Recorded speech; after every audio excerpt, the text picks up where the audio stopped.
AP ప్రభుత్వం భూమి organic సంయుక్త నిర్వహణలో విజయవాడలో 5వ organic Mahotsav south Indian sea food festival ప్రారంభమైంది. నేటి నుంచి 3 రోజుల పాటు జరగనున్న ఈ ఫెస్టివల్లో వివిధ ప్రాంతాలకు చెందిన సేంద్రియ రైతులు పాల్గొని తమ ఉత్పత్తులు ప్రదర్శిస్తున్నారు.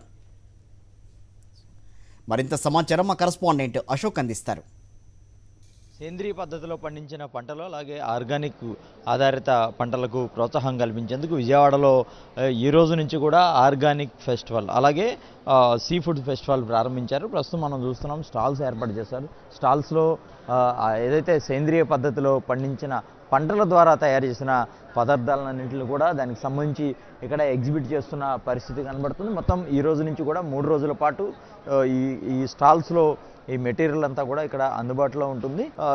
మనతో మాట్లాడడానికి భూమి ఆర్గానిక్స్ ఎండి ఉన్నారు. సార్ చెప్పండి, ప్రధానంగా ఈ కాన్సెప్ట్ ఏంటి, అంటే ఈ 3 రోజుల పాటు జరగబోయే ఈ ఫెస్టివల్ కాన్సెప్ట్ ఏంటి, అంటే ఎలా ఉపయోగపడుతుంది రైతులు కావచ్చు పబ్లిక్ కావచ్చు? సార్ ఇక్కడ ఎక్కడైనా సరే సేంద్రియం అంటే మొట్టమొదటి క్వశ్చన్ ఇది నిజంగా సేంద్రియమేనా? ఆ క్వశ్చన్కి సమాధానం ఎలాగ ఉండాలంటే రైతు ఎప్పుడైతే వినియోగదారుడు ముందరకు వచ్చాడో ఆబ్వియస్లీ ఆ వినియోగదారుడు రైతు ఎలా పండిస్తున్నాడో తెలుసుకోగలుగుతాడండి.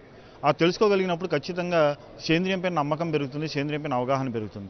సో అలాగే మేమేం చేస్తున్నామంటే అక్కడ కన్జ్యూమర్స్ అందరినీ రైతుల్ని తీసుకొచ్చి ఎప్పుడైతే ఇక్కడ మనం ఎగ్జిబిషన్ పెడుతున్నామో వినియోగదారు డైరెక్ట్గా కన్జ్యూమర్ దగ్గరకు వచ్చి సేంద్రియం ఇలా జరుగుతుందా, రైతు యొక్క కష్టం మీద, రైతు ఎంత బాగా పండిస్తున్నాడు అని చెప్పి ఒక నమ్మకంతో సేంద్రియ పద్ధతిలోకి వస్తారు. సో అది మన ముఖ్య ఉద్దేశం. ఎప్పుడైతే మనం సేంద్రియ పద్ధతిలో రైతును మార్చగలుగుతున్నామో రైతు యొక్క రెవెన్యూ కూడా పెరుగుతుందండి. అలాగే మన డిపార్ట్మెంట్ ఆఫ్ అగ్రికల్చర్ ద్వారా అనుబంధమైన మన ఆర్వైఎస్ఎస్ ద్వారా జరుగుతున్నది న్యాచురల్ ఫార్మింగ్, ఏదైతే గో బేస్డ్ ఫార్మింగ్ ఉందో, ఆవు బేస్డ్ ఫార్మింగ్ ఉందో దాన్ని కూడా జనాల్లో విస్తృతంగా తీసుకెళ్ళి ఈ రైతులు ఆ పద్ధతులు ఎలా చేస్తున్నారు అని కన్జ్యూమర్కి ఎప్పుడైతే మనం అవగాహన కల్పించామో ఖచ్చితంగా ఈ వినియోగదారుడు కూడా ఆర్గానిక్ వైపు మళ్ళడానికి ఆస్కారం ఉంటుందండి. So farmers right now are not digitized at all in India. They need a lot of support from the cutting edge technology which is or used all across the world in US, in Europe, so that they can know beforehand what is going to happen. They need satellite image advisory to see which part of the farm needs more water, which part of the farm needs more fertilizer and things like that. So what we are doing is not just helping farmer, we are also taking their produce with complete traceability and doing the market linkage so that their produce gets the best price and their income level also increases very rapidly.